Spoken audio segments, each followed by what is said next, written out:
Okay, welcome, welcome. We are going to start this off.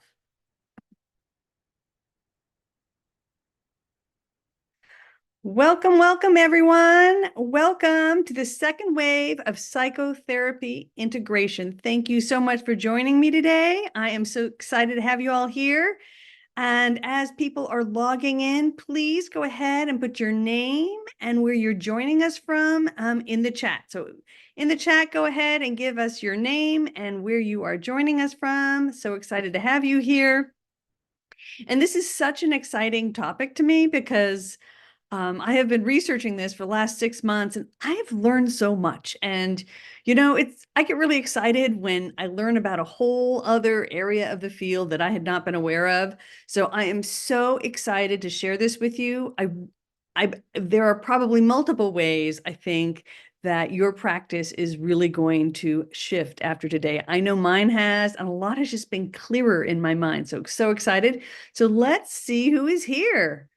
Okay, we got Danielle from OKC. I'm guessing that's Oklahoma City, and isn't it? I'm just double checking. So let me know if I got that wrong, Danielle. Monica from North Carolina. Frank from Honolulu, Hawaii. Aloha. Brooke from Philadelphia. Darshi from Tallahassee. Hannah or Hannah from New Orleans. Lisa from Orange County, California. Jera from Ohio. Gloria from Pennsylvania. Ben Salem. Okay, I never heard of that. I think I got it though. Hope I said that right. Nikki from California. Corey from Indiana. Sandy from North Dakota. Deborah from West Yellowstone, Montana. I used to spend my summers as a kid. Every summer, I was in Montana and Wyoming for at least a month. Shelly Steve from LA. Hi, Shelly. She is one of my colleagues down here. Janine from Fayetteville, Arkansas. Morgan from Kirksville, OMO. Is that Missouri? Did I get it right or did I get it wrong? Hillary from LA. Danielle said good. OKC is Oklahoma City. Jennifer from Puerto Rico. Kathleen from Walnut Creek, California. Robert from Austin, Texas. Probably as hot there as it is here because we are having quite the summer weather right here in Southern California. Laura from Connecticut. We got Paola from St. Petersburg, Florida. Bridget from Cummins, Colorado Springs. Catherine from Albuquerque. I love New Mexico. Tiffany from Spain. Love it. Tiffany Empress. I like that. Carlita from Connecticut. Maria from Burlington. Michael from Malaysia. Welcome, welcome. What time is it in Malaysia? Oh my gosh. Wayman from Denison, Texas. Oceanside, California. Chicago, India. Vinod, welcome, welcome. Colorado, California, Barbados. Wow, we got folks from around the globe. I love it. Alabama, Michigan, Nevada, Boston, DC. Welcome, welcome. London. It's got to be late there. It just passed midnight in Malaysia. Thank you for joining us. Love it, love it. More from London. I guess it's late afternoon there. Awesome. It's only 5 p.m. in London. Okay, very good. Love it, love it. Okay. Mazizi S.A. Nampumeleo. I don't know. I got your name wrong. I don't know where you're from. So if you can spell some of that out, that'd be awesome.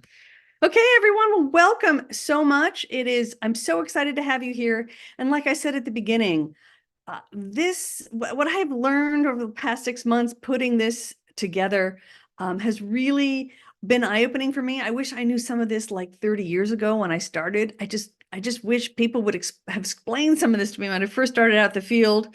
Oh, South Africa. Okay. So awesome, awesome. We got folks from around the globe. I am so thrilled. And I know this is live streaming on YouTube. So welcome to everyone who is watching this on YouTube as well. So the second wave did not exist 30 years ago, but the first wave did. And I wish someone would have explained the first wave to me. You'll see when we go through the first wave, which I finally read about this earlier this year. I was like, wow, I wish all of this integration thing had been explained to me better when I was first starting out. So anyone who's new in the field, I'm so happy for you to get this information sooner rather than later. And so even as a professor, I wish I had more of this information when I was teaching, but we're all here today. We're all going to learn together. We're all going to get caught up together about first and second wave integration models and just understanding integration model. I will tell you, when I was in graduate school, I had one professor who was so anti-integration that it left such a mark on me to, oh my God, only intellectually inferior people could possibly say that they were integrative. And so I shied away from this. And I'll tell you the one way I allowed students to do this, when I was a professor, and there's some academic reasons for that. But I think as practitioners, this is really important to understand. And I was just really surprised how much literature is out there that I had been aware of for over 30 years. So I'm going to catch you up on first wave. We're going to learn about second wave, and hopefully you're going to walk away with several gems from this to make your life as a mental health professional easier. Okay, so let's go ahead and get started.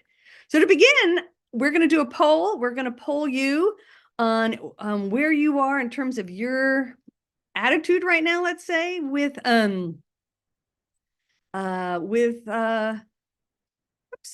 excuse me, getting the poll going. Hopefully you can see that now.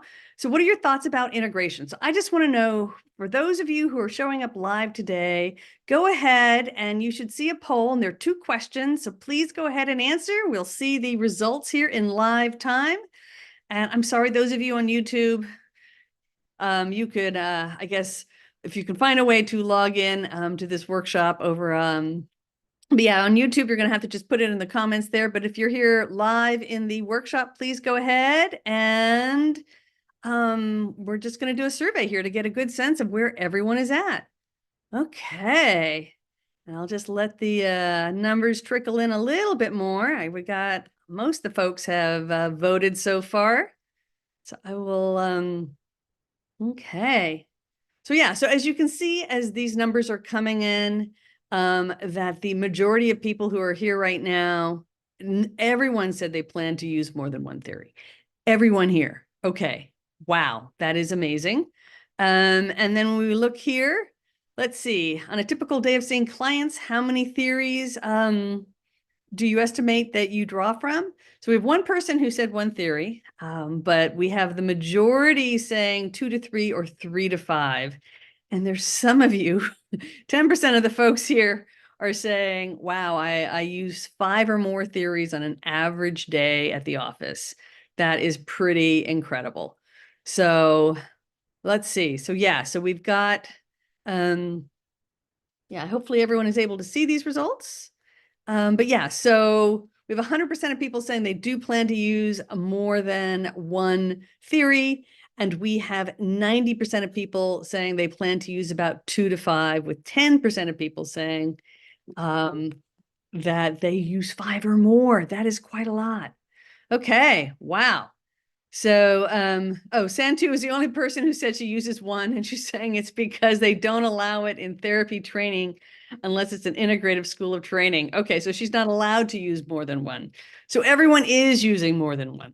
There are some questions about getting CEs, and well, yes, you will get them, and I'll tell you how in just a moment. So, okay, so that's kind of where we're at. So clearly, unlike one of my major professors in grad school, the truth is everyone's doing it. And so we need to talk more about this. And those of you taking licensing exams, I know you're like, oh my God, why do I have to remember 15 to 20 pure theoretical orientations for this exam?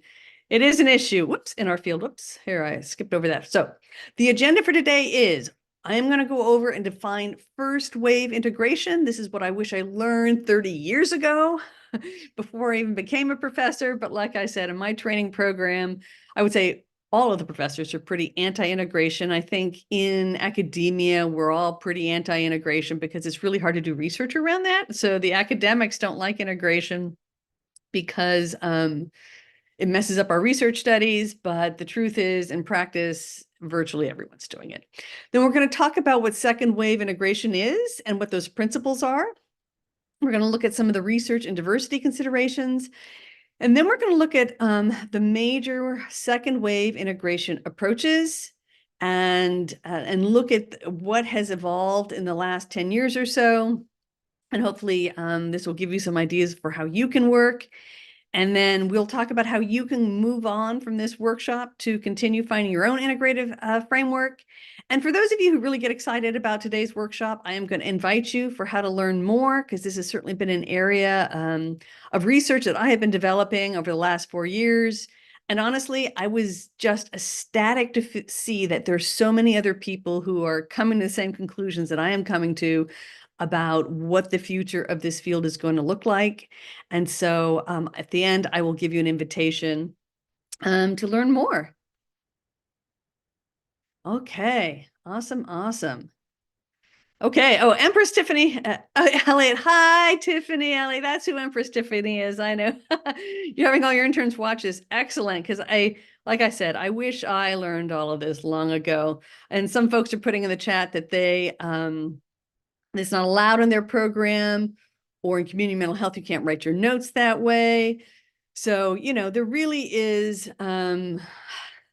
a lot of weirdness around integration. And I think there's a reality of what everyone's practicing. And then it's like what we put on paper, and they're two different things. And I think that's why these second wave integration approaches are so exciting, because there is this huge gap between what we teach you in graduate school, what we test you on, for the licensing exams, and then what people are actually doing in the room with their clients. And we need to narrow that gap as much as possible. And that's why I think you're going to be so excited when you get to as we go through this today.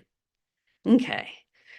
So there are CEs for this. And so I'm going to give you your learning objectives here. So hopefully you're going to, by the end of the program, you're going to have a better vision of what the future of psychotherapy integration is going to look like. It's going to be very different, I think, than what we were accustomed to with those first wave approaches. And hopefully you'll be able to identify at least 3 forms of first wave traditional integration. There are 4. I try to have realistic expectations for these workshops. Hopefully you'll be able to distinguish some of the, what's the difference between a first and a second wave integration model, and then hopefully be able to describe at least 3, there are 5, of the second wave integration models and implications for practice. Okay, some folks are saying here that their program does have an interactive kind of integrative approach. Exciting.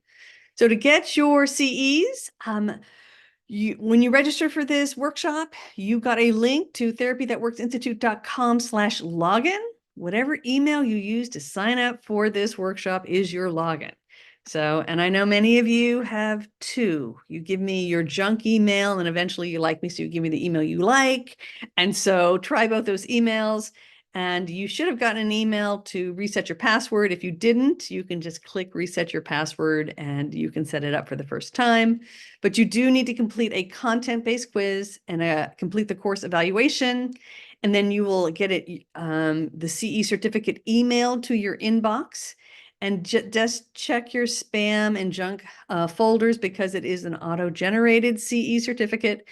Sometimes it ends up there, but you should get that within 5 minutes if you complete both the quiz and the evaluation. Okay, and as we're going through this, please feel free, if you've got content questions, you can ask it through the Q&A like Ashley just did. What agency is the CE through? The CE is through, the CEs are granted through both the National Board of Certified Counselors, which is recognized by virtually all master's level licensing boards in the States, and it's actually recognized by many countries abroad, as well as the California Association for Marriage and Family Therapy. So California therapists have that as well. So those are the 2 major boards. It is not certified for psychologists, unfortunately, but I invite all psychologists to still stay on and learn. Yep, National Board of Certified Counselors. Yep. Okay, NBCC. Okay, so let's jump in. So integration, everyone's doing it. So in 10 major studies with thousands of mental health professionals across multiple licenses, time and time again, when they ask clinicians, what therapeutic model are you using? And this is true with psychologists, with counselors, with family therapists, social workers, you name it. In all of the different major studies, the number 1 endorsed approach was integrative, right? And Norcross and Alexander, in a recent publication, said that practically all contemporary therapists would qualify as integrative. So basically, we are all doing it. As you saw here today, everyone plans to do it. Everyone is doing it unless they're prohibited from doing so by their employer. So unlike what maybe your professor told you, like my professors told me that this is a horrible, terrible, bad thing, this is the reality and we all are doing it. And so we need to find better ways to, talk about this rather than having the academics and the licensing boards, ignoring like head in the sand, no one's doing this, versus the reality that everyone is doing this without frameworks and without as much guidance as possible. So let's talk about first wave integration. And so first wave integration actually began way back in the 60s and 70s from the beginning of the field. So let's look at these. And this is what I wish I learned 30 years ago when I got started. I'm like, oh, this clarifies a lot. So the first type of integration is what's called theoretical integration. And this is where you take two coherent approaches and you combine them into one coherent approach. So the earliest version of this was, are you waiting for this, people? Cognitive behavioral. It is, listen, it's in the name. It is cognitive therapy was one thing, behavioral therapy was another. They put them together. They called it cognitive behavioral to create one coherent therapy model. And most of us have grown up in a time in the field where those two were considered one theory, but it is truly an integrative model. Similarly, virtually every evidence-based treatment I know of is an integrative model that is specifically designed for a given problem or population. So for example, you have emotionally focused couples therapy, right? So that is, it takes attachment theory, combines it with systems theory, sprinkle in a little structural enactment, structural therapy, and humanistic approaches. Voila, you have emotionally focused couples therapy. So, and you can see this with most of the evidence-based approaches. They're combining one or more theory to create a single coherent approach. For the evidence-based treatments, those are typically for a specific population, but it's a recipe where they combine multiple theories into a single coherent theory. So that's one version, probably one of the more familiar versions of integration, first wave integration. The second, and this was really promoted by Meichenbaum, who I would call a cognitive behavioral therapist, and this is called technical eclecticism. And my professor used to always go, eclectic, electric, eclectic, and he would do this and kind of mock this concept, which is why I was terrified to ever call myself integration. A little trauma there, probably. But this is where you're like, you use interventions for two or more approaches, and it's uncoupled from theory. And I would say most supervisors that I know of are doing some version of technical eclecticism, which is they are just giving you whatever intervention that they think is going to be helpful to your client in a given week, and they're not trying to put together the theoretical underpinning. So technical eclecticism is where you're just like, I'm going to use whatever intervention I think works, and I'm not going to worry about the theoretical contradictions or, complications, places where they don't make sense together theoretically or philosophically. The next wave or version of integration is using the common factors model. So common factors proponents say that when we look at all of the outcome research, right, that there are these common factors, which are the client, factors, the quality of the therapeutic relationship, client expectancy, which is hope, placebo effect, and then only 15% is a specific therapeutic approach. So integrative, so using a common factors kind of lens to your work can certainly is another form of using integration. And then finally, the only one I allowed my students to write about or talk about in graduate school is what is called assimilative integration. Okay, so this is where you use one theoretical orientation as a foundation, and then you integrate techniques from other approaches. A great example of this is if you're familiar with Bowen intergenerational family therapy, they have those genograms like family trees, right? And those are tracking intergenerational patterns. It comes from a very dynamic, psychoanalytic lens is where these genograms can come from. But you can take the genogram, move it into there's solution-focused therapists who've adopted the genogram and created solution-focused genograms. So same formatting as traditional psychoanalytic ones, but they add a solution-focused twist to it, right? A solution focus, so they're doing the genogram and the family tree, and they're focusing on the strengths and abilities that are intergenerational as well. So you're taking, but there's one philosophical foundation, one theoretical foundation, and then you're pulling in and adapting other interventions to work with that theoretical foundation. So this is certainly one that I allowed in graduate school for my students when they wrote their papers, because it has a very solid academic foundation to it. The true theoretical integration was usually used by academics creating new models or evidence-based treatments. So, but what you'll notice with first wave integration, all of these, you can see the original theory is still there, right? It's cognitive behavioral, right? Sue Johnson will talk about an emotionally focused couples therapy, that there is attachment theory, systems theory, humanism, right? So we still have all of the original ingredients are clearly identifiable, okay? And we're taking pure theories and recombining them in different ways. And so that is what characterizes first wave integration. It's really, we're just taking pure theories and combining them, but you can still see the original ingredients, okay? Of what belonged in these first wave integration approaches. So now let's start looking, when we start talking about these second wave integration principles, we're in a kind of a very different framework. Because what you're going to see in second wave is that we are pulling all of these theories together. There is a synthesizing, there is a organizing of all these different theories with a meta framework that pulls it all together. It's much larger than these first wave approaches, which was kind of putting together, a couple pieces here together, right? We're putting solution-focused genograms. We're doing, attachment systems and humanism. We're putting cognitive and behavioral together, right?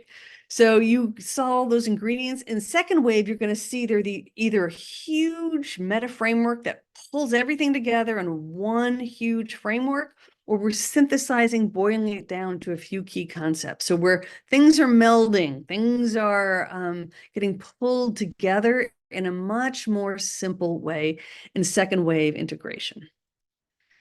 So there are 5 principles basic principles we're going to talk about today. I could go on, but I just kept it to 5.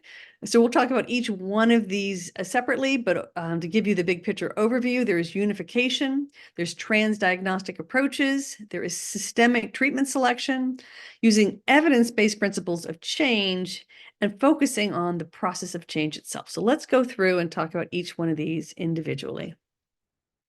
So in unification, what you're going to see with these second wave approaches is that there is this meta-theoretical scaffolding that is sufficiently broad and coherent to pull in a lot of different theories, not just 2 or 3. Most of these are pulling in, 10, 20, 30, 40, 50 different theories. We are unifying the field. It is broad. What's interesting is that the unification often comes from the viewing of the person viewing all of these theories together, rather than trying to put it into the theory itself. All of these approaches are very full spectrum. They go from micro to macro. There's biological, psychological, relational, social, cultural, and one of them even put in ecological, okay? It is full spectrum because you need an approach that is full spectrum to really be effective in the 21st century and to use all the information we have in the 21st century. And then there's also the concept that intervention on one of these levels, affects change in other levels of the system.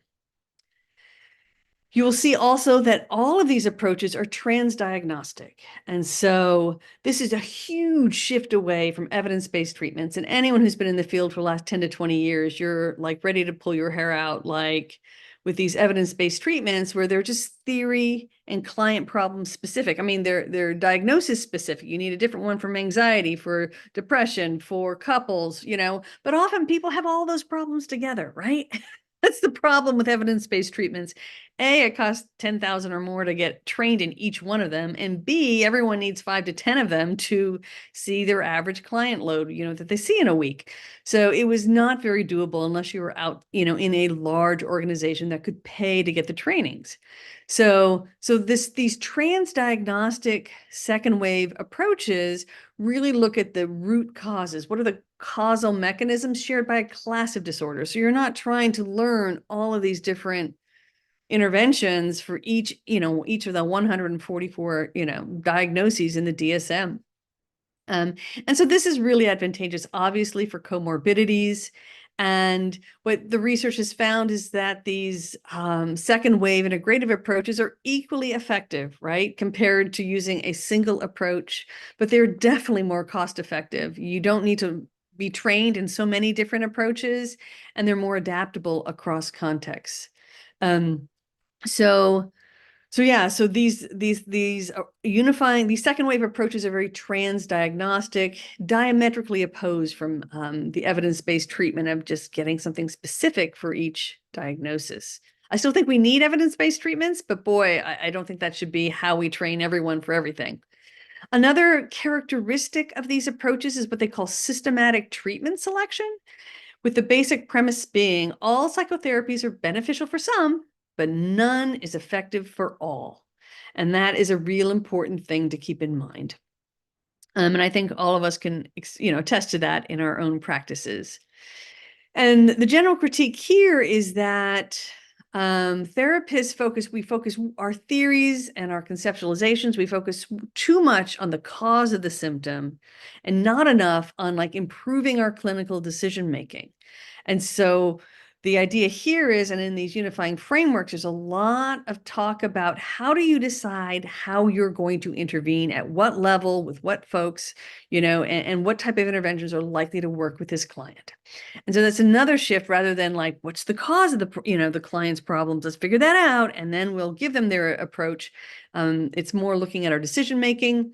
Some of the findings that they find here is that matching the approach to the client. So any client, you're going to use a less directive approach. Whenever a client is more resistant in general to the concept of therapy or unready, early stages of conceptualizing change. Similarly, matching your clinical approach to the problem. So we know that externalizing symptoms benefit more from behavioral interventions. So externalizing symptoms are typically behaviors, right? Behavioral symptoms are going to respond better to behavioral interventions, whereas internalizing symptoms like anxiety, depression, even the ability to focus, right? They will benefit more from insight and interpersonal approaches. I guess with ADHD, a lot of that also is behavioral. I take that one back. But otherwise, anxiety, depression, that insight and interpersonal works better. And so systematic treatment selection is saying you just can't march in there and use your favorite intervention. You need to match it to what the client's problem is and who they are as a person and how they process information. Oh, interpersonal approaches are some of the newer psychodynamic or family systems where you're looking at interpersonal relationships between people. Okay. So another thing you're going to see in the second wave approaches and some of this conceptualizations is the concept of evidence-based principles of change.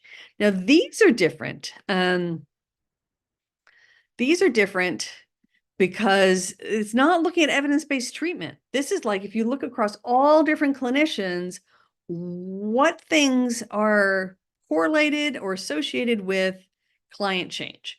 And so the American Psychological Association had a task force looking at this. They originally identified 61 factors, got boiled down to 39 in 2019.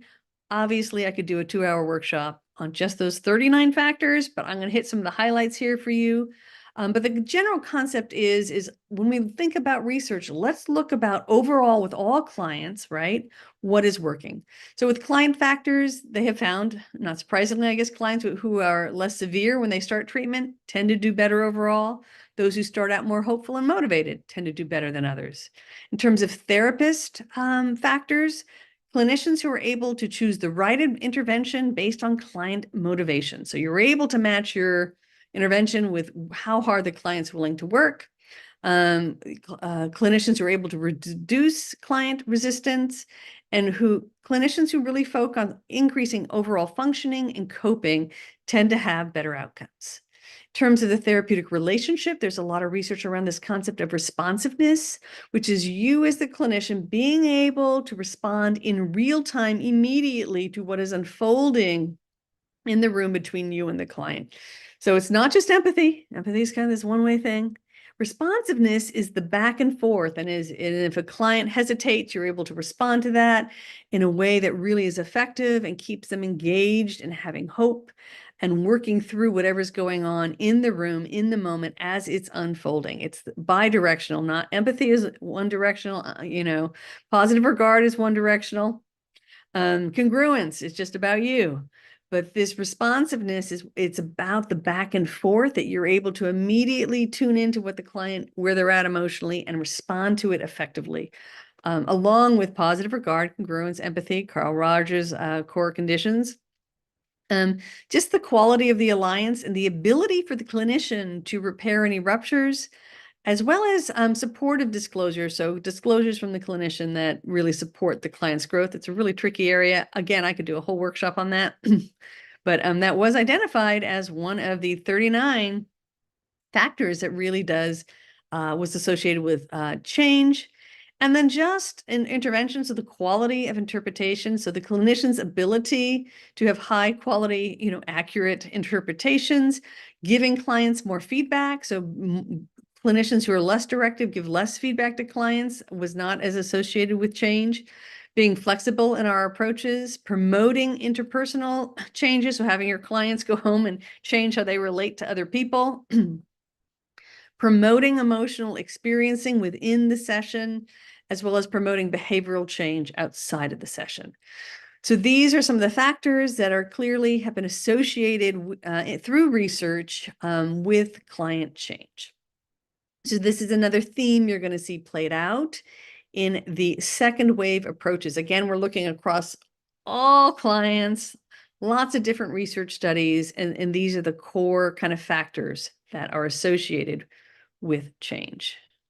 And then here we have another theme that you see here with these second wave approaches is focusing on the process of change itself. And in fact, there is an argument that we should, rather than focusing on theory, which really explains why people have problems, that we should just be focusing on promoting change. Like, what type of process characterizes effective change? And so the guiding question from this perspective is, what process will create change for the client sitting in front of me? And that's what you should be thinking about when you're working with clients. What is going to help this person who I'm sitting with right now, right here, not what theory says should help them, but what will help them achieve the change they came to see me for. And in these models, you'll see two things here. There's this emphasis on a therapeutic relationship that is very much characterized by social constructionist approaches. So collaborative therapy, narrative therapy, where the clinician is really adapting to the client, and there is this co-creation of meaning. So rather than the clinician coming in with all the answers, there is this kind of co-creating, understanding the client from within their worldview, and taking a very systematic approach to change. So using a systems analysis. So we see systems analysis and systems theory. We also see it quite a bit actually in DBT. And that's one of the ways DBT has kind of integrated their functional analysis, brings in this what's the homeostasis? How do things escalate, get to their worst? What's the feedback in the system? What's the context where all this is happening? How do things get back to norm? So using a systemic analysis, if you're familiar with dialectic behavior therapy, they call it a functional analysis. But this system, what is change? Let's look at the dynamics of change, what promotes change for this client, what impedes change for the client, but focusing on how change happens in this client's life, drawing on whatever you need to make that happen. So this is, yet another focus of the second wave approaches. And so as you can see, all of these different dimensions focusing on the process of change, the evidence-based factors, unifying, transdiagnostic, all of these things it's a very broad perspective, pulling in everything we have together from the field in terms of both research, process research, outcome research, as well as all of our theoretical models to support clients in achieving the change they come to see us for. Okay. So let's talk for a moment about the research and diversity considerations related to these second wave integrative models. So in terms of diversity, so using an integrative approach is generally encouraged with diverse clients because you have more options for meeting the client needs. So being able to pull from as many different ways of working is important with diverse clients. And of course, being able to consider the cultural development and identities of your client, as well as being able to respond and address the social structures and values. See several of these approaches do incorporate social cultural perspective right into the core framework of what is going on. And then also being open to integrating and aware of spirituality and indigenous healing traditions as bringing those into the mental health process as well. So integration in general benefits diverse clients because there is more diversity in how you can address and engage with your clients. And so more likely to find something that's a better fit than if you're just using one model. I think that's pretty obvious. And then in terms, whoops, I hit two buttons there. So in terms of research, the overall, when looking at integrative approaches, these are generally considered equally effective to a single approach or treatment as usual.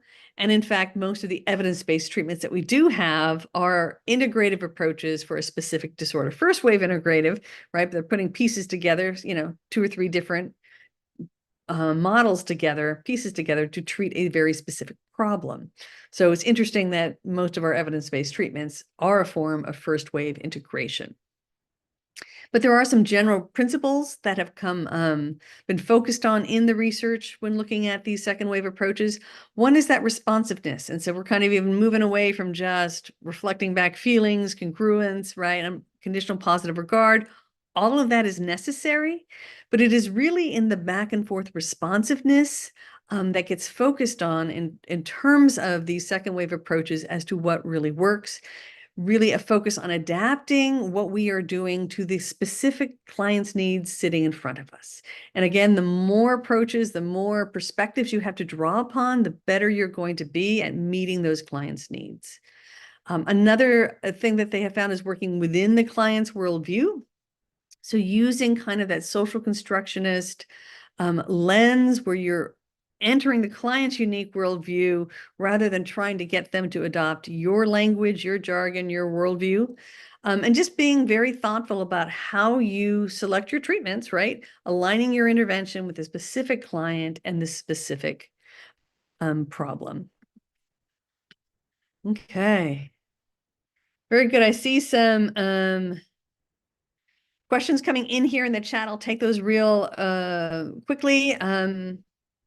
So Ari is asking about Clara Hill's model, exploration, insight, and action as an integrative model. I will be honest, I'm not familiar with that one. There are 500 theoretical approaches. I'm well-versed in at least 50 of them, but I'm not sure about that one. So I cannot honestly answer that. So Wayman is asking about Blow and Karam's. They do common factors research. And so we listed that more under the first wave where your approach, but it is moving certainly in the direction of a of an integrative approach. So it is considered generally an integrative approach. Maybe it'll evolve into more of a second wave.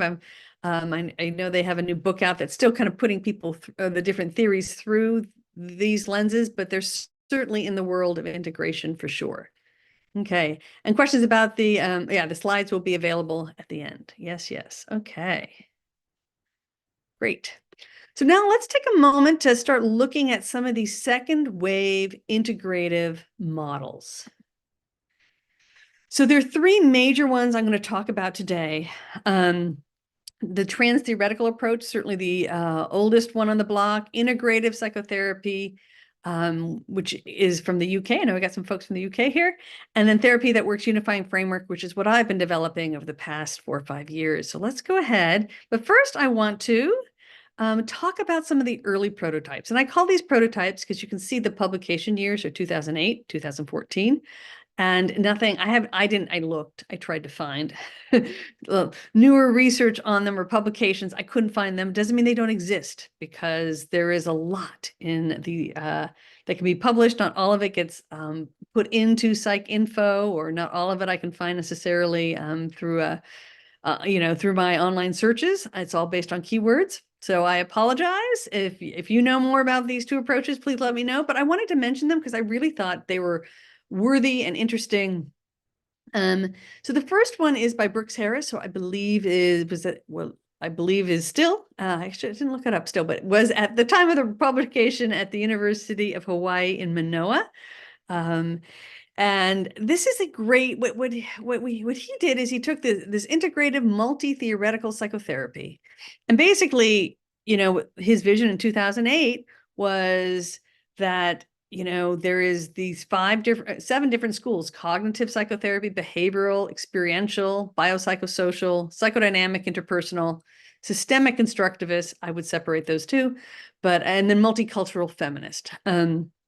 So anyway, so it's an approach where you look at which 2 or 3 of these models are going to be the best fit for your client. It does mean you need to be versed in at least 7 different approaches, which some of you might be up for. We certainly had 10% of you already using more than 5 in a given week. But it's a nice way of organizing all of this. And again, he's beginning to pull all of these together. And the one thing I will say, as many of you know, I'm a textbook author. I think I'm the only person who's written, leading textbooks, both in counseling, traditional counseling and psychotherapy, or individualistic theories, as well as couple family theories. So it really has given me, we're over 50 different approaches I've studied in depth. And the one thing I will say is that you need it all. And, there's not a theory that I have not found helpful at some point in my 30 plus years of doing this work. And so the problem is that unless you're an academic like me, it's very hard to get familiar with 50 different approaches. So I really like this approach, and I like Brooks Harris's work because it's like, yeah, you need them all. Yeah, you need to be able to draw from all of these. And he identified 7 major kind of streams or schools. But so there is a lot here, and to look for there. And so I invite you, you'll get all the references will be at the end of the handouts. So you can look up all of these references if you're curious. And then we also have this biopsychosocial meta theory. And this one was really interesting. What they did here is individual brain/mind system. So they have kind of like 4 levels of systems. So again, you'll see with all of these approaches, systemic levels is a real common theme. And so with this one, you have the individual, the brain, the mind. So it does some of the biology as well as the psychology, but at the individual level. Then they look at the dyad, 2 people. So either a couple or parent-child. Then triadic systems, which are often parent-child systems, how those 3 interact, triangles. And then larger social systems, the entire family, extended family, community, cultural groups. So this is a really interesting nesting. I found the distinction between dyadic and triadic. I've trained systemic. I found it very interesting that they made that distinction. These folks come more out of a traditional counseling world, a psychology world. I found it interesting that they made that particular distinction. But again, this is looking at nested, embedded systems and how you can intervene at different levels to affect all of the levels. Okay. I see someone saying Jung falls under the psychodynamic interpersonal, but we have over 500 theories here, folks, and I know people are putting lots of different theories in the chat. All 500 theories do not kind of necessarily, they're all going to fall under one of these 7 large categories, but there are hundreds of theories, hundreds. And so that's part of the problem. We've become so fragmented, and it's hard even people using a given theory to even, maybe see how it fits into the larger whole. Because I would even argue here that constructivists should go with multicultural feminist. So even theoreticians can argue how these things get organized. So there are, yeah, all of the theories can fall into these various ones. So these are 2 of the earliest prototypes, I would say, of second wave approaches. But you can see what's happening. What's different with these second waves, even the earliest ones, is that rather than just picking 2 or 3 and putting them together, right? We're like, yeah, you need the whole kit and caboodle. You need it all. It's kind of the message of second wave. What's different from second wave than first wave is you need all of these. You need as much, as broad of a lens as humanly possible to help all of your clients. And that's kind of what the idea here is, with these second wave approaches. And I think anyone who's been practicing for a while, hopefully that resonates with you. So the first one theoretical approach I want to talk about, second wave integrative approach I want to talk about, is generally called the trans-theoretical model. It's the oldest and it has the most research behind it. So and some of you may have had the textbook. There is a textbook that is based on this model as well. So this trans-theoretical model is based on this concept of 5 stages of change. And so usually at some point in your first year of training, you learn about the 5 stages of change. The pre-contemplative means you're thinking about change, you're considering it. There's contemplating it, where you're actively thinking about how to achieve change in your life. Preparation is where you're taking more steps to actually, take action. Then there's action stage, and then there's maintaining it. So these are the 5 stages of change. And so this trans-theoretical model is going to take all the, maybe not all, the 20 theories in their textbook, or, take all the theories, though, and put them into this large framework based on the 5 stages of change.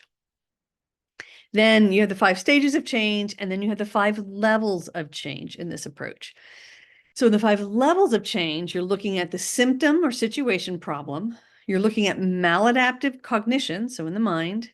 You're looking at current interpersonal conflict. You're looking at family systems conflict. And then you're looking at interpersonal intrapsychic conflicts.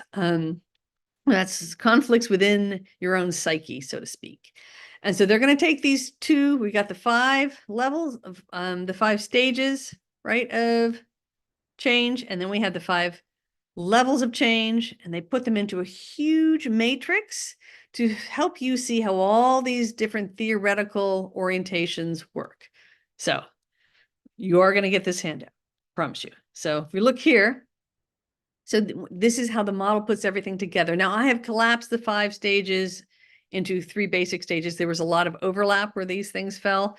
So you can go to the original Brusciacca and Di Clemente 2019 article, I think it's a book chapter, to pull out the full table. But I think this captures what they were saying in a slide. But you can see you have the pre-contemplative, you have the contemplation and preparation stages and action. And you can see here, so if the focus of treatment is around specific symptoms or situations, you'd use motivational interviewing, right, to get them motivated for change. If they're preparing, using solution focus, and then action using behavior and exposure. So you would, for any type of symptom situations, you would use those models. But if your client came in ready to contemplating change, you might start with solution focus and not need the motivational interviewing.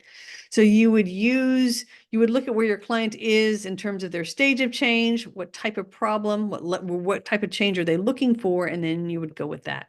So you can see here, if there are a lot of maladaptive cognition seem to be more of the issue, then pre-contemplative, they recommend using Adlerian theory.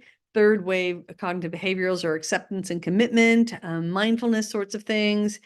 And then dialectic behavior therapy would be a third wave. At least I would classify that way. And then for action, using, rational emotive behavioral therapy or some of the more classic CBTs. So, you can see that there are lots of different kind of approaches here that you would use depending on the problem and where the client is in terms of conceptualizing their approach. Okay. Very good. Okay. So we will keep moving. I'm looking at some of the questions. People are liking this. Yeah. ACT is a third wave CBT. I even said that. Yep. So all of your approaches will fit into, one of these boxes, and truly some of these can fit into more than one. I think the challenge with this one is it would be, I think conceptually it helps you see where things align. I think the challenge with this approach is, you would need to be trained in a lot of different approaches or figure out how to repurpose more than they do in this particular presentation of their model. But I think the concept, still works, is you still don't want to be training in 15, 20 different approaches. That's just not practical. Once you get beyond, I don't know, 5, I think you're really, you really have to be practicing for, 30 more years, you can get good at 5. So yeah, and a question is coming in terms of, does it help to train extensively in one theory and then start working with the others? Generally, I would say yes, and what I think is exciting is, especially those of you who are entering the field now, there is this opportunity to start with training in one of these second wave approaches. And I think that really shifts how you relate to your entire career in field, and how you think about what you're doing and how you're working. But yeah, people are loving this slide. Isn't it great to see it all in one place and we don't have to fight? And I think that's one of the things that I have found so difficult, is that there is this often, I'll call it animosity between different theoretical approaches. I remember a time when there was a lot of animosity between cognitive behavioral, and the postmodern, like narrative, solution focused, collaborative schools of thought.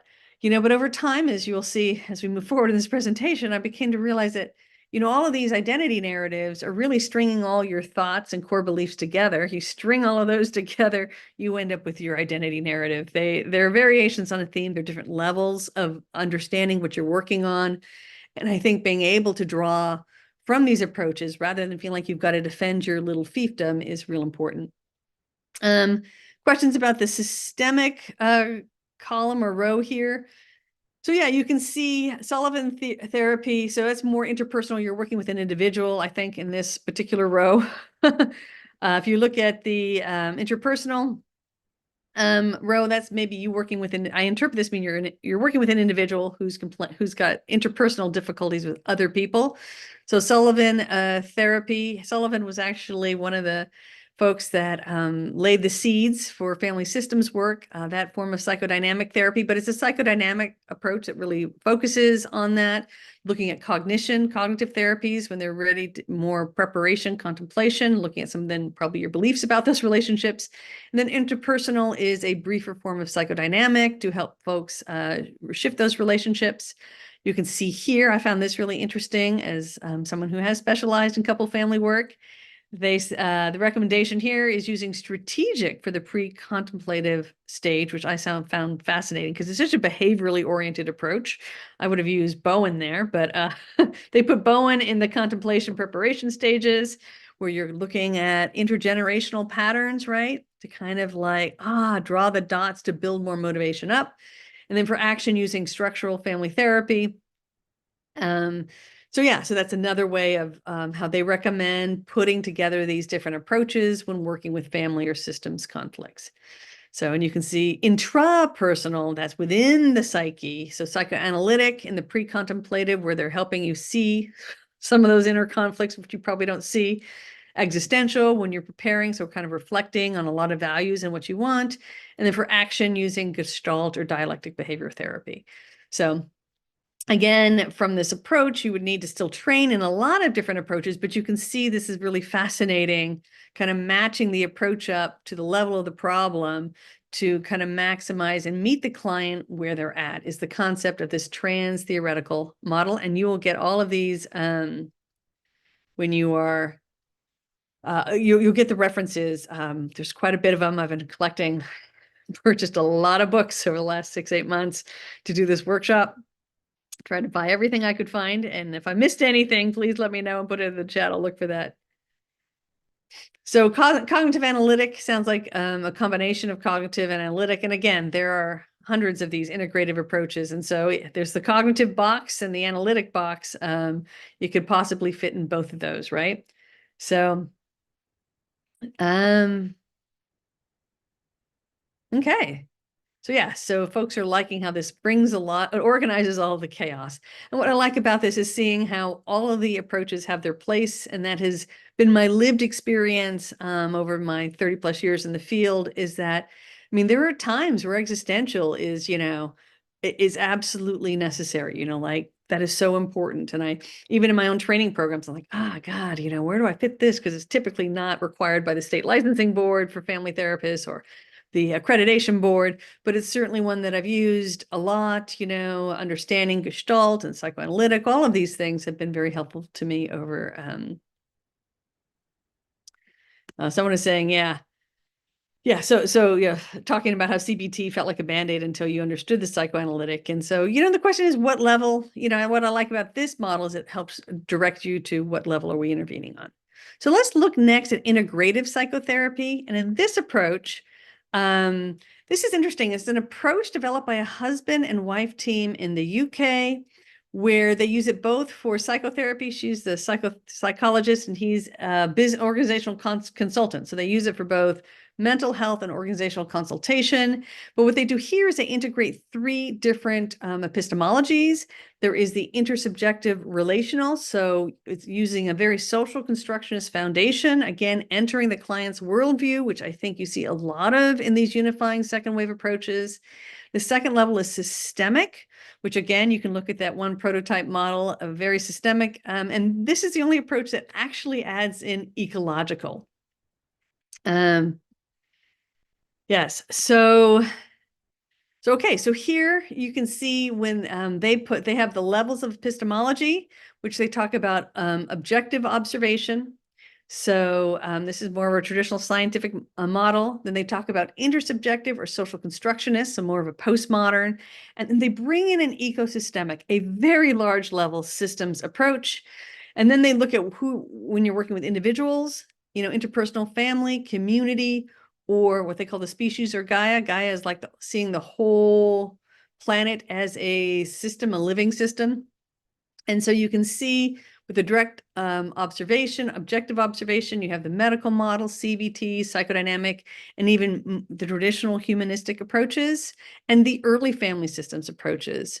At the community level, there are community-based interventions as well as psychoanalytic anthropology is at the species level. Intersubjective or social constructionist, you have at the individual level working a lot with the solution-focused, postmodern, feminist, and culturally focused approaches.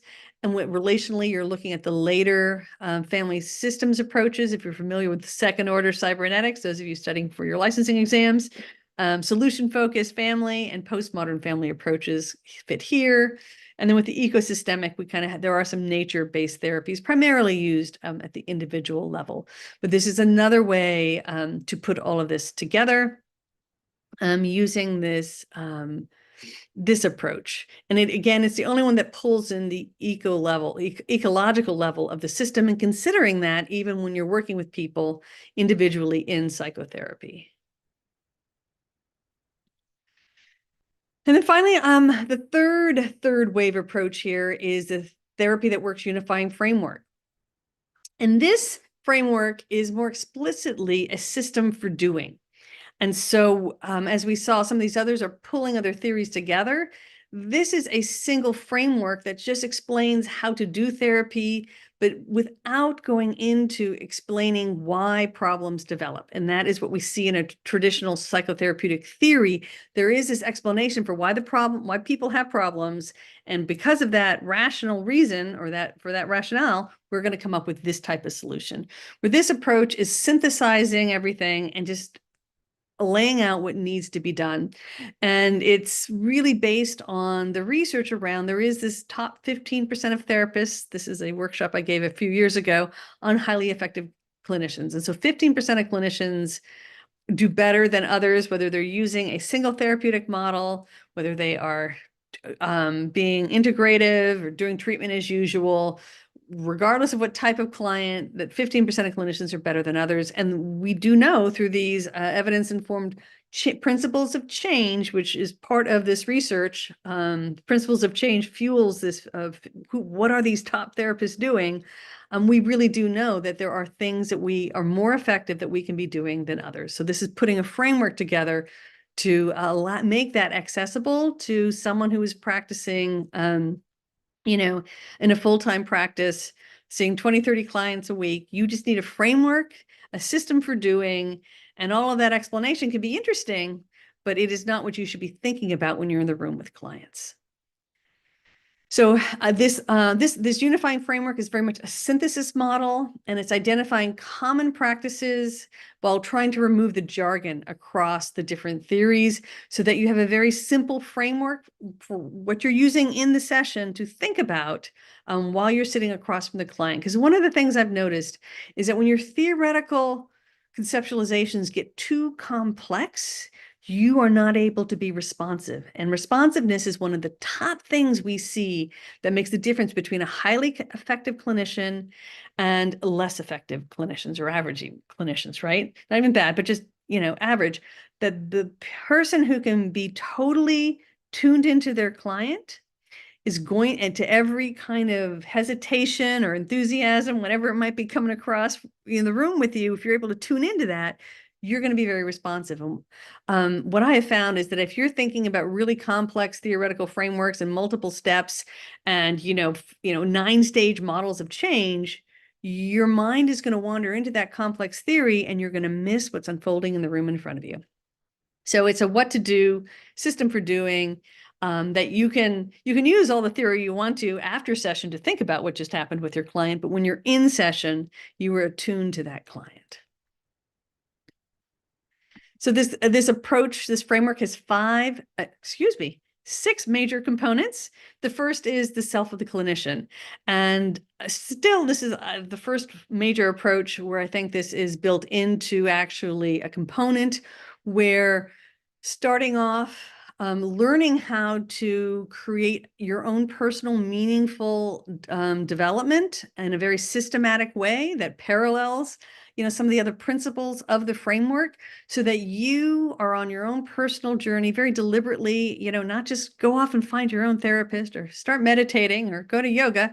All those are great for self-care, but do you have a plan for how you're going to be doing your own personal development using the principles of change that we use in our clients' work, because they work at all levels of our lives? Then the second component is collaborative connecting, which we have seen in a lot of these approaches, being able to enter the client's meaning-making system in a way that is much more intuned and responsive, is the word they use in research, to the client's moment-to-moment experience and the exchange between the two of you in session. Empathy, positive regard, and congruence are all required. We all learned that first semester in graduate school. But really, there is a much more sophisticated, very subtle approach to being responsive in session that is really transformative. And if there's one thing that makes this approach work, it is mastering that particular skill. Then there is the trans-theoretical conceptualization, kind of synthesizing all 50 theories into a single kind of conceptualization framework.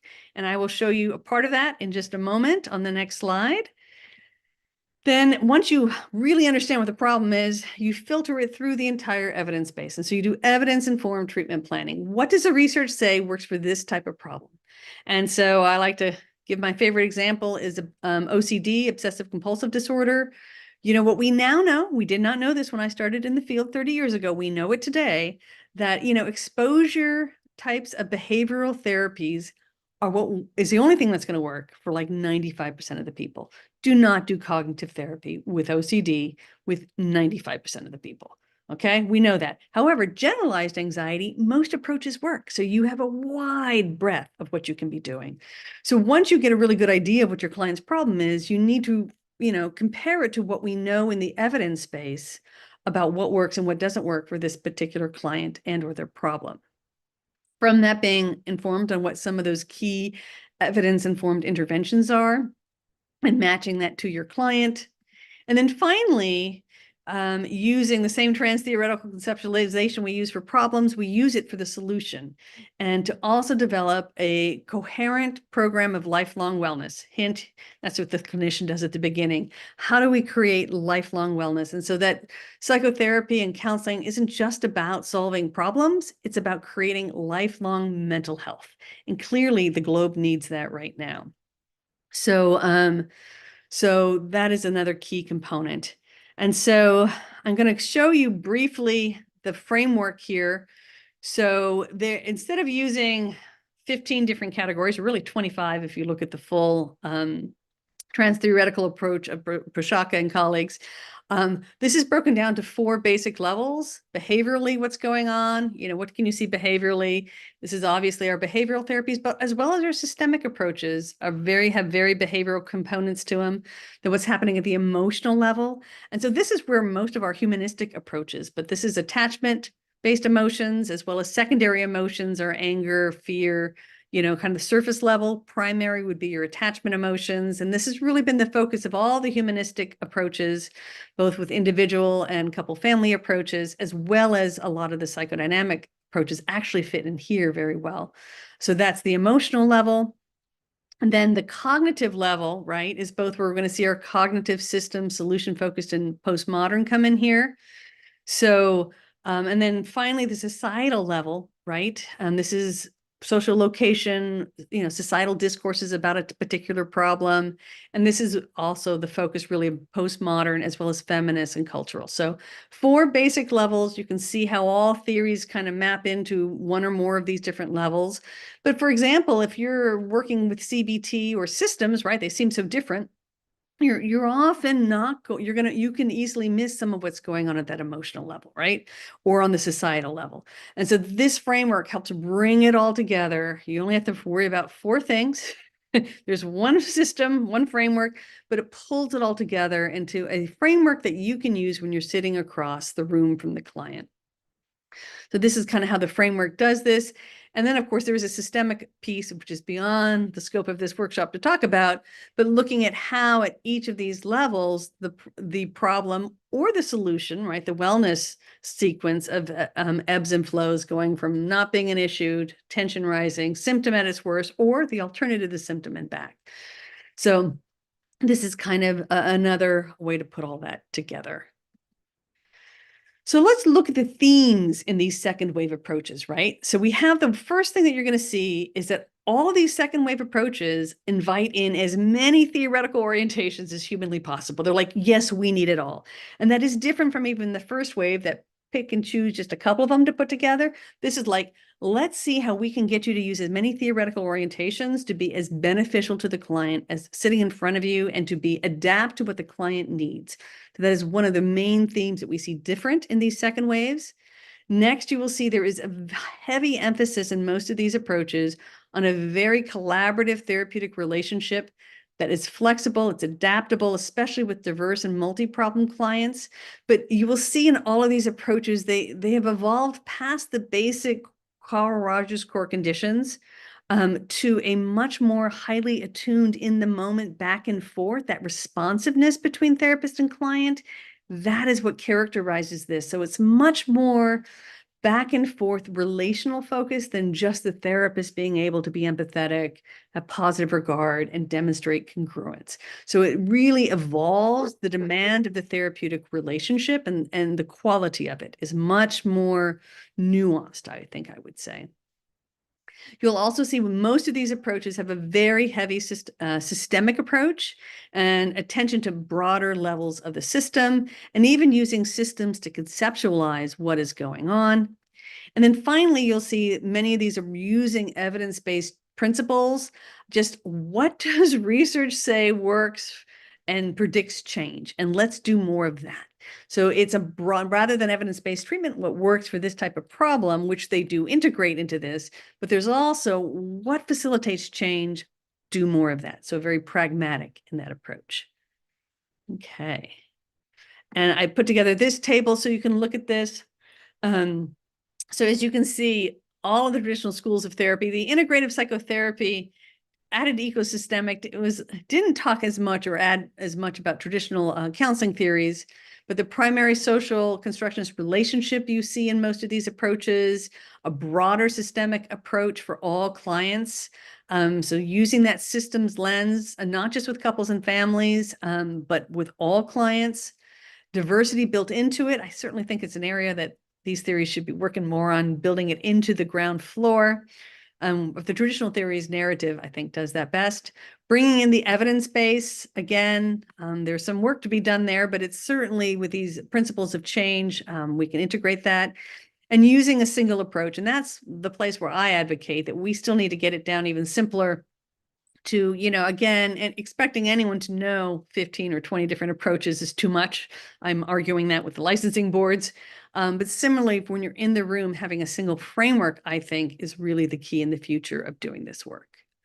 Okay, so let's go ahead and see what you're thinking right now. And I will try to get this poll up and see what your thoughts are. Okay, so the poll is up, so go ahead and answer. There are a couple questions here. So let's see, what do we got here? I'm gonna answer as I'm sitting here. You guys are doing the poll, answer some questions. Is deliberate practice the right way to achieve what I'm discussing? Deliberate practice is, I would put it under a research-based way, but yeah, it's applying this. And I think deliberate, you have to be practicing something. So what are you practicing in deliberate practice? But it certainly aligns with this, do what works. What is the process of change that works? So I would say deliberate practice certainly feeds into one of those process of change models. Great question. Okay. Let's see here. We've got people asking about a lot of specific therapeutic approaches. You know what? I don't have Ryan's first name in my head right now, but yes, the husband's name is Peter. You can Google it and it's in the reference list. Yes, we now have psychedelic and somatic therapies. So that's more at the behavioral bodily level, I would call it.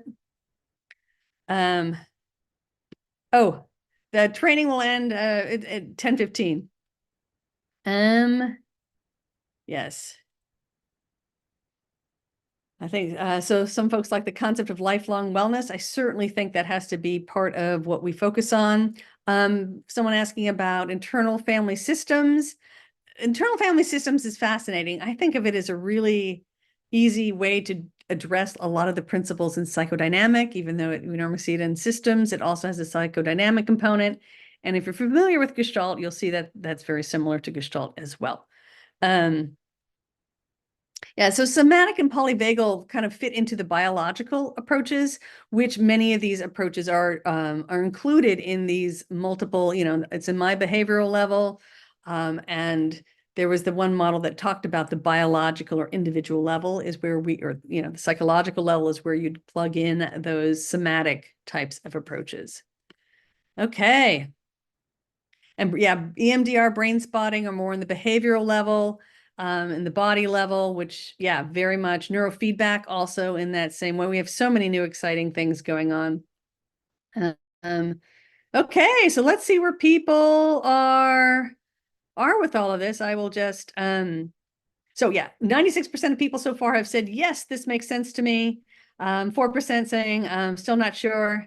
No one is still a fan of sticking to just one theory. I mean, doesn't that say a lot about where we're at? And then those of you studying for licensing exams or in grad school, do you have a pit at the bottom of your stomach right now? Like, what?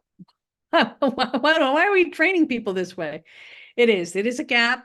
And I do think these second wave approaches over the next 10 plus years are going to dramatically change how we even present theory to new clinicians in the future, because right now it is really fragmented and we do need to change that. So what excites you most? So you can choose one or more of these, being able to draw from multiple theories. So 80% of people saw that as like what excites them. I 100% agree. And I used to like silently do it and not admit to it because I was such an academic purist. But, over the years, I'm just like, truth is, I draw from a lot of different approaches, right? Using a single intervention, 30% of people like that. I'm averaging. Increasing your ability to be responsive to diverse clients' needs, 80% valued that. About half the people like working across multiple levels of the system, using evidence-based principles that work across all clients, 26 like that. Not having time, spend time and money on multiple theoretical orientations. Okay, so awesome, awesome. So let's talk about where you can take this from here. Okay. Okay, excellent. So where to go from here? So if you are early in your career, right, you are required to learn 20 to 15 to 20 different theories by your university or licensing board. So these second wave integrative approaches, as I think many of you were super excited, you're like, oh my God, I can see how the pieces fit together here. So I recommend you use those frameworks to help you take in so many theories. I learned 8 in grad school. My hat is off to all of you having to learn 15 to 20. So in mid-career, most of you, you've typically had 2 to 3 different approaches you've gotten yourself trained on, or your employer required you to be trained on. So learning how to use one of these frameworks to help you do what you know in one systematic, simple way. And so what folks have told me who are experienced clinicians is that they're like, oh, it's not like I don't have to ask myself, am I going to use, DBT, CBT, EFT, you name the alphabet soup there with this client. It's like you're switching gears, opening up different manuals and treatment manuals. It's like you have one basic plan and it's easy to pull in everything you know. And so it's just you're using like instead of using 80% of your bandwidth to help a client, you're using 20%. And so the stress level goes down tremendously because it doesn't feel like you're juggling so much, or fewer questions you're asking yourself. And those of you who are late career or supervisors, you often are very expert in multiple approaches. And one of the situations we saw today, you all had theories I'd never heard of. There were over 500. I still haven't heard of them all, right? So you have your supervisees coming with these theories you've never heard of, and how do you respond? And having one of these second wave broad meta-theoretical frameworks allows you to be so much more nimble. Like as things were coming in, I could like, okay, you're drawing from this, that, and the other. So that's where this fits into this chart. So you're just a better supervisor at that level. And again, you're just able to use more of what you know more easily and in a lot less stressful way. So where to go from here? Let's see here. So I think everyone needs an integrative framework, a second wave integrative framework that helps organize all the different approaches. And I do think we need to draw from as many different streams as possible, diverse streams, right? It's one thing, you don't want to just get trained in a bunch of psychodynamic or a bunch of cognitive behavioral approaches. You want to be in as many diverse streams, I think, as possible. And it really does help you organize all the different theoretical options out there, as well as respond to diverse clients and just changing client needs in a rapidly changing world. And so you will find in the handouts for this workshop, there is a long reference list. And so whichever theory really or integrated framework approach stood out to you, please check those out. And there's also professional training. And so, those of you who are interested, I will tell you about learning about the one I teach, which is the unifying framework, the therapy that works unifying framework. If you're interested, please hang out. I got some specials for you all today because I'm starting the fall cohort.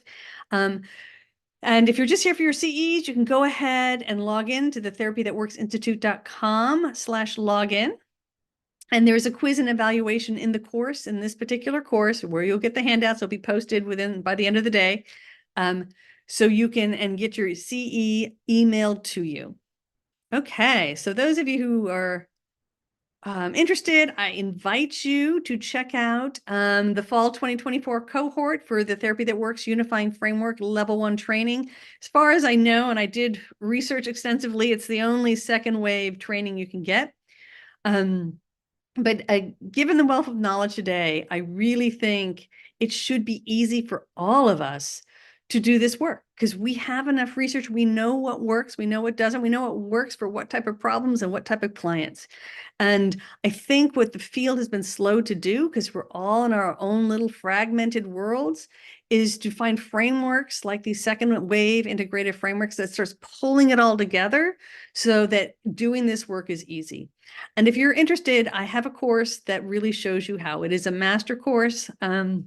But I teach you actually how to do this work well and get great results. So let me tell you a little more about this course. So it's really focused on teaching you rapidly, because you really can be rapidly become a highly effective clinician. One of my students who took this course while she was still in her graduate program, during her first year of training, she got pulled in. Sarah, if you're listening, I'm telling your story again. Her video is on the webpage, but she got pulled in, by the director of her center going, what are you doing? You have the highest retention rate in the agency, and we have licensed people here. You're doing something different. Of course, her answer was, I'm doing therapy that works. And she was a counselor, counseling that works. And so, what I really want to have, the one thing that's very important to me in this course is that your clinical skills improve. And I have people who've been doing this work 30 plus years who come through and they're like, wow, this really helped me realize what I'm doing that, is working, and realizing where I can really fine tune to even get better results. And it is because we now know so much more about what works and what doesn't. And the key to this course is that you get an easy to use framework. I really, because the key is you're going to be in that responsive, totally tuned into your client, understanding how they make sense of their world. So this super easy to use framework, because only 1% of your brain power goes to theory and research and the DSM in this, so that you can be totally attuned, because we know that is what works with clients. And that's the hardest skill to teach. But providing great psychotherapy and professional counseling should be easy. And that's really what this framework is about. For a lot of folks, what they've told me, when this kind of surprised me, that just being confident, building up your confidence in how to do this work, whether you've been doing it for 30 years, or it is your first month of doing the work, or you haven't even started seeing clients yet, having that confidence that you know what you're doing, because we see live sessions together. I guess it's mixed reality, virtual reality sessions, but we do clinical work together. You'll watch me do clinical work, but knowing what it's supposed to look like to be highly effective reduces a lot of stress and really builds confidence. And the other piece that I put into this, because I think it is so important, because I didn't get a lot of career mentoring. I got mentoring on how to do good therapy, but not how to make a living, which I know is a struggle for so many of us these days. So I really build into this career and income building. And I've had a lot of folks say that that was the most important part of the course. And so you get, mentoring from me, which is, professional career mentoring as well as clinical. I do it both because I want you to be successful in doing this work. I want you to be a happy, healthy human. I want you to be a great clinician.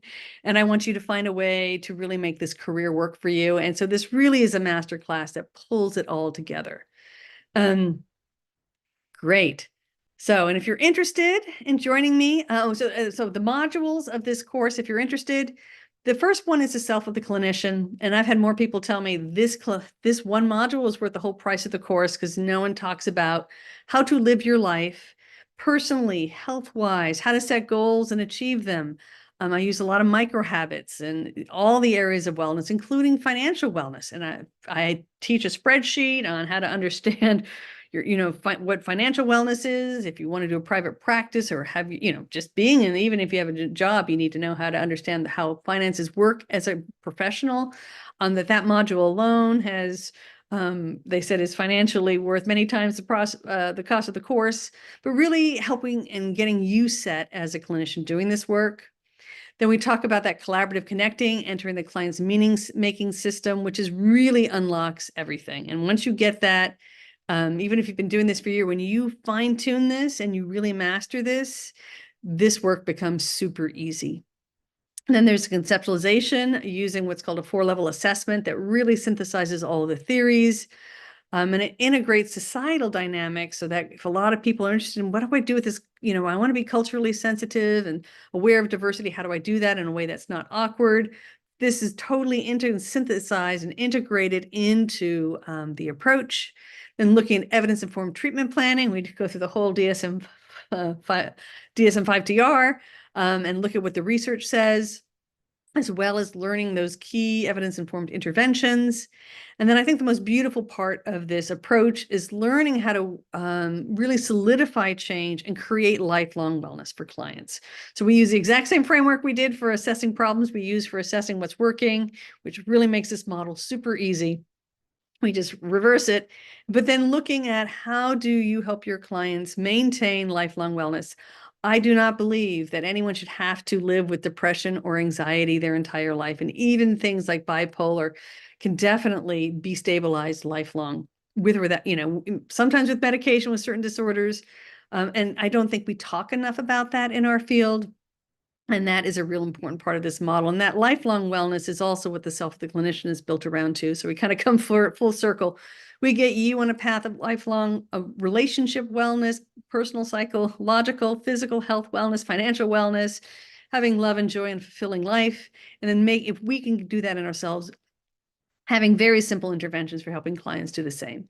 And like I said, career building, there are three main paths. Most people, this isn't explained to most of us when we enter the field, but I give you a roadmap for choosing which path within the field really it fits for you. So, and if you're interested, because you hung out with me this whole time, there's a coupon. The course starts in the fall. It is 5 months long. You can get it for as low as $155 a month. So I invite you to check it out. You can sign up today at therapythatworksinstitute.com. But the coupon is fall 2024, fall 2024 for your coupon. And there are lots of different payment and afterpay type options. I will say, I know for a lot of folks, oh my God, that's the price is, and money is always tight for most of us in this field all the time because we are underpaid, in my opinion. So what I put in here for those of you if price is an option, I'm creating a quick start guide to create passive income for mental health professionals. So whether you're a grad student or you've been doing this for 20, 30 years, there are a couple of very simple ways to create passive income using the knowledge that we pay so much to get in graduate school.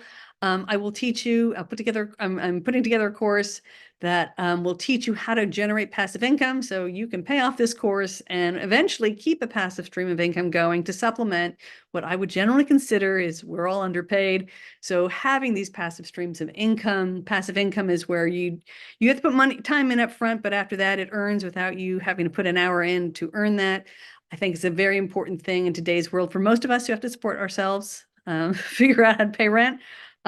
So I am giving this to you as a bonus to help you find a way, if this is something you really want, to make it financially possible for everybody.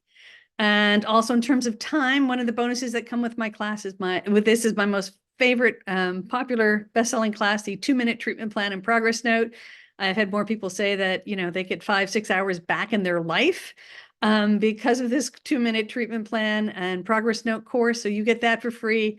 And there is an app, and I've had a lot of people tell me having a dedicated app. So right there, you can listen to this course. It's an hour or two a week while you're commuting, folding laundry, cooking dinner, those sorts of things. It's a very easy to get the to create the time, and hopefully I give you a couple ways to make that extra easy. And then finally, for those of you who need to get your law and ethics CEs, everyone will get 6 hours of law and ethics CEs who joins the course. So you have all the CEs you need. For most of us who are licensed, we need to get 36 hours every 2 years, with 6 hours being law and ethics. So you will get that with this course to take care of what the average clinician needs every couple of years. Okay. So you get all of this. And so if you're interested, I encourage you to sign up. We are registering right now. We're filling up the course. It does have some live seats to it. So the space is, I can only take a certain number of students in this course. I'll go ahead. I see questions coming in, but let me see if I'm going to answer some of the frequently asked questions, then I'll answer your personal questions. So will someone at my level benefit? I have had people even planning to start graduate school, take the course and do fabulously and love it. I have had people with 30 plus experience. In fact, Shelley Stee is here saying it was a transformative experience, and she's got 30 plus. After 30 years, we just don't say how many years of experience we have. That's just where we leave it. But it is transformative. Even if you've been doing this for years, it's like, oh my God, it's like all of a sudden you can see everything you know in one place. It just pulls together and you're like, it all does interconnect. I'm not crazy, right? It's beautiful. So this is very fascinating, these second wave integrative approaches. It's the same. It's totally different. If you're new, you get this empty framework that you're going to fill it in with. If you're experienced with 30 years, you're going to like take everything you know and finally put it into one framework. And you're like, ah, oh, that's how it fits together. I see it now. And so it is such an empowering experience, but very different what you get out of it if you already have 30 years of experience versus you've never seen a client in your life. And everyone is welcome. This course is designed for someone with a busy schedule. It used to be a 3-month course. It is now a 5-month course. Over the time I've taken client feedback and student feedback, adjusted it. It's about 1 to 2 hours a week over 5 months. You have over 2 years to get your CEs. But the app, I've been told, really is a game changer in terms of making it super easy to listen to this at any time. You don't have to do 14 logins through Chrome or whatever. There are live sessions.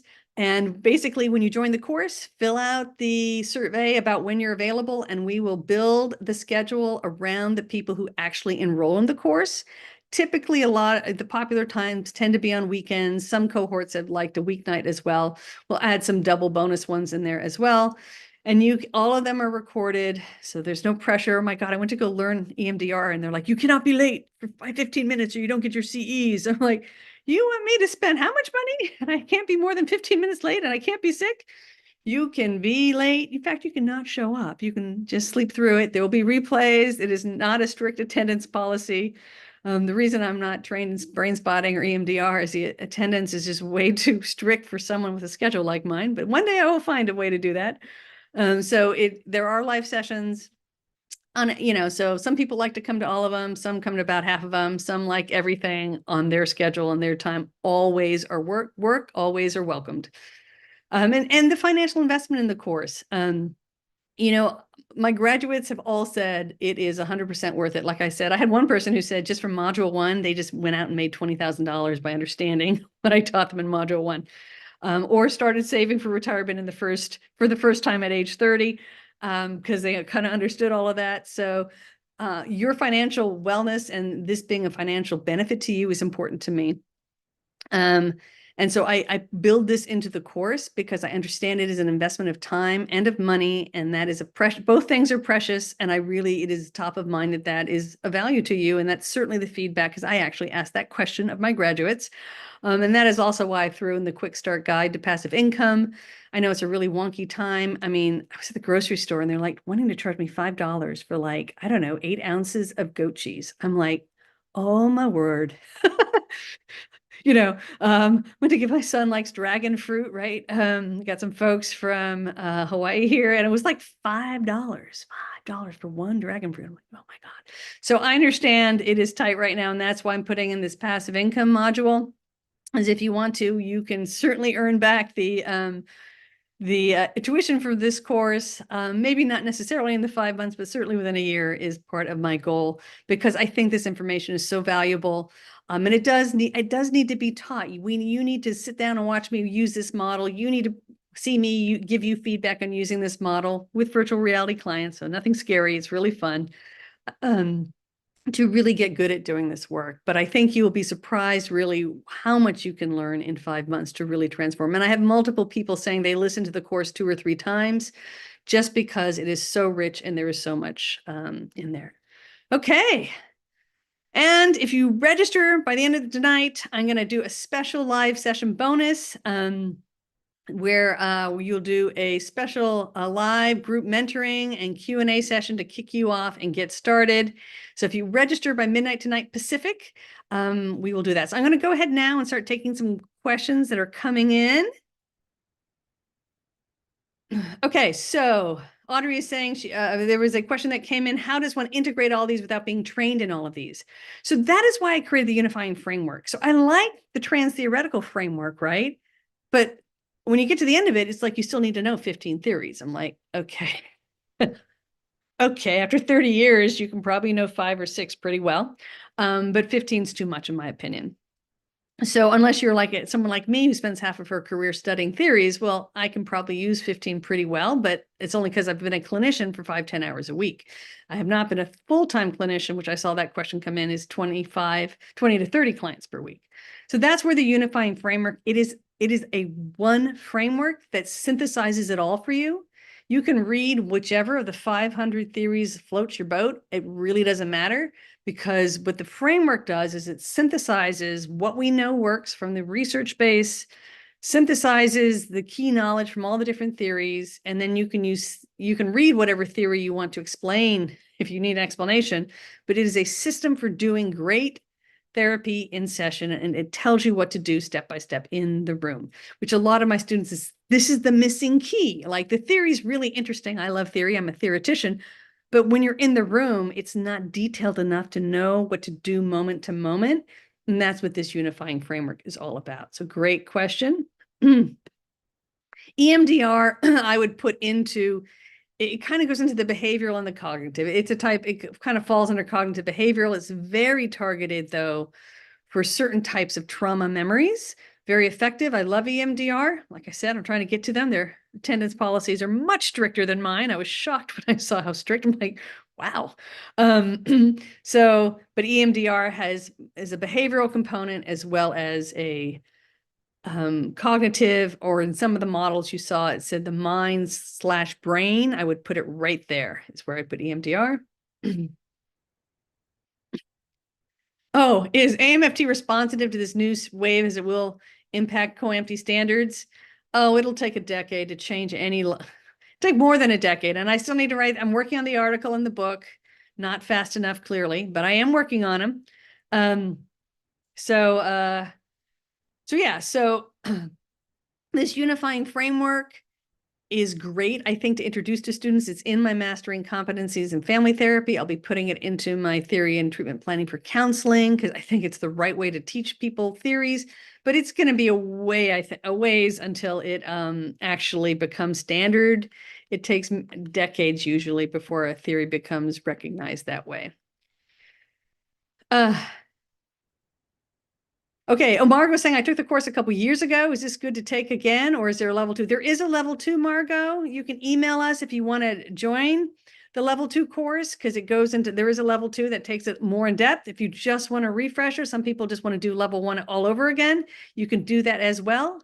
Those of you, you should be getting a email tomorrow about that. If not, you can email friendlyhelp@dianegayhart.com. Good to see you, Margot.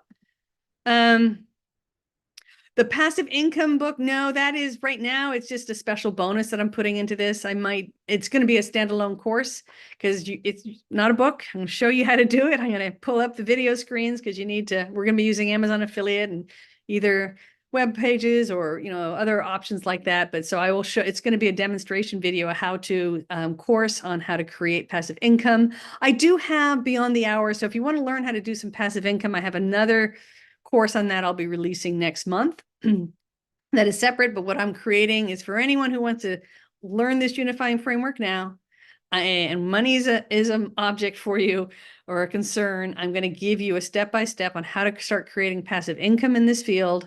I can't promise you you're going to have it back in your bank, probably not in a month or two, but give it a year or two, and if you do the steps, you will have the money back for that. Yep. The training is normally $19.97. So with a $300 coupon, it's $16.97 is the cost of the course. Okay. So let's see here. Thank you. Thank you. Okay. People were liking this. Okay. They enjoyed this whole concept of second. Well, I think it's the future. I think it's obviously kind of where we're going in this field. Very validating. Laura was saying the training was very validating. Yeah, Shelley was saying it was transformative. She's got over 30 years of experience. People enjoying. Hi, Evelyn. Good to see you. I'm glad you enjoyed the presentation. So I'm a graduate student, and still will it interfere with how you prepare for the boards? So I do have a licensing preparation course for MFT exams in the United States, both California and national, two different ones. And this is one of the frameworks I give them. I give them a more detailed version than what you just got here in the workshop, but I put all of the family therapy theories into that unifying framework, that 4-level assessment. The truth is, when you get in the course, there are actually 2 parts to each one, but I map out all of the different theories. And especially if you're an intuitive type on the Myers-Briggs, I actually like the Myers-Briggs for just understanding how the mind works. I don't know if it's, a psychological test that's going to like predict all happiness. But if you like those big frameworks and pictures, for many of my students have said it's been very helpful in studying for licensure, because you can see what each theory is doing, compare and contrast where they're similar and where they're different. So for a lot of students, it's helped them both get through grad school without being overwhelmed. You'll still be overwhelmed, and study for licensure without being as overwhelmed. Now, if you're in your 3-month period right now to study for your exams, I would say wait to take this course. Will be offered again in February. But if your exam is, 3-4 months out, this framework can be very helpful for those studying for the exam, because you can see where all the connections are. So even though you are memorizing 15 to 20, 16 to 20 different theories, it doesn't feel like it. Excellent, excellent. The 155 is for a 12-month payment plan, is what the 155 is for. Oh, yes, I see that. Okay, great. So I'm not, if you've got other questions, please feel free to put them in the chat. But like I said, I do think, these second wave unifying frameworks that are pulling as many theories as possible, as much research as possible, and really looking at the principles of change across time is really the future of where this field is going. And like I said, I'm inviting you to check out this unifying framework course, where it is kind of my approach. And as far as I know, it's the one that really gives you one single framework for all. You can put all clients and problems through it, and it synthesizes it all to make doing this work easy for you. And so I hope you check it out, see if it's a good fit. You can hear from my students. I got a bunch of students who have kind of shared their experience. There's a great video on the website, so you can take it from others, not just from me, about whether or not this approach might be a good fit for you.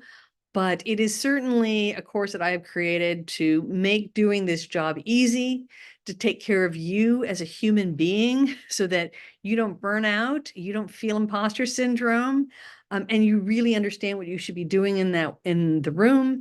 And then really to look at also the financial realities of this field, which I would just say they're not optimal.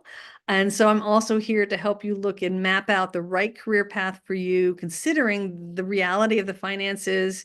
And if you're interested in this course, of course, I put in the quick start guide for passive income for mental health professionals, the 2-minute treatment plan so that you can create time in your schedule for this. And those of you who need the law and ethics CEs, I've also put it in so that this is the only CE many of you would need for a 2-year cycle. And if you register by tonight, there will be, I'll do a bonus session, a live session where we meet, we talk, I answer you, I guide you, get you started on your, as a human, as a professional doing this work. So I'll be doing a special bonus mentoring session to really provide the type of mentoring that so many people say they just cannot get in their work environment, because your supervisor is often still your boss, especially if you're getting paid. And if you're not getting paid, you usually feel even less powerful as a trainee who's not getting paid and volunteering. And so these mentoring sessions really become a place where you can ask the questions you can't ask anyone else. You get very straightforward, honest answers from me. And so these mentoring sessions can be really, really powerful in terms of really being honest and, about what it takes to do this work, what this work entails, and to really help you map out to make this career profitable for you, both personally, professionally, and financially. It's part of the reality, right? We have to pay our rent too. So I hope if you're excited about all this, please let me know. Okay. Oh, Tiffany is saying that my courses are life trends changing. Thank you, Tiffany. I really appreciate that. And yeah, Tiffany certainly started my licensure course, had struggled, and don't like to advertise this, but I will say it. She actually studied less and finally passed with my Laugh Your Way to Licensure course, because she was able to see the whole picture in a different way. She learned the strategy, I think, was the missing piece for her. But kind of going through this, Tiffany works with some very difficult problem families. A lot of other clinicians cannot help. And so this framework just makes it easier to be able to help a wide range of clients with a wide range of problems, and even clients who really are struggling in multiple levels. There's so many people struggling right now. I think this is just going to make your life so much more easier. There actually is research that shows that just the severity of the average client that all of us are seeing is much higher. Like, clients are coming in with more problems and more severe problems, which is why so many of us is burning out. There was a survey, I think it was the American Psychological Association. It's one of my workshops, I think I did in January, was saying that like 50-60% of clinicians, mental health providers, are considering retiring or leaving the field in the next 5 years. It's because our work has become too hard. And that's also where I think these second wave integrative approaches, like the unifying framework, we need something to make this simpler because our job has become much, much harder. Oh, Daniels, your parents did a great name on that. Job on your name, in my opinion, or I don't know if maybe it wasn't your parents. I don't know, maybe whatever. But yeah, Laugh Your Way to Licensure is worth it. Thank you, Danielle. That's really kind. I'm glad it worked for you. Yeah, Monica is saying that strategies taught in Laugh Your Way help me pass without a doubt. Love it, love it. Okay, I like your parents' style. Great name. Awesome, awesome. So yeah, I'm glad you guys love Laugh Your Way to Licensure too. Love it, love it. So yeah, and I try to create courses that are truly practical, that have outcomes that work. I mean, I came up with the title Therapy That Works because any other title like was favoring one therapeutic approach or another, or research over theory. But the guiding principle in my life, in my courses, is do what works, and for licensing exams, we have our strategy there.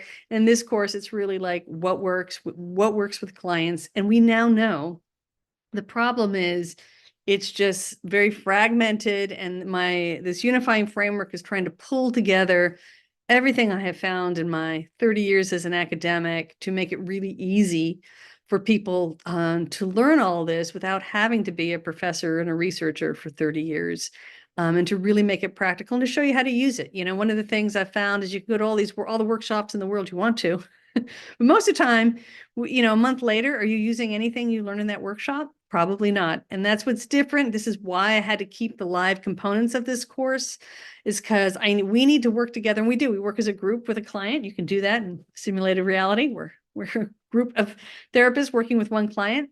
And so that you walk away with real skills that transform how you work for the rest of your career. And that is really the purpose of this course.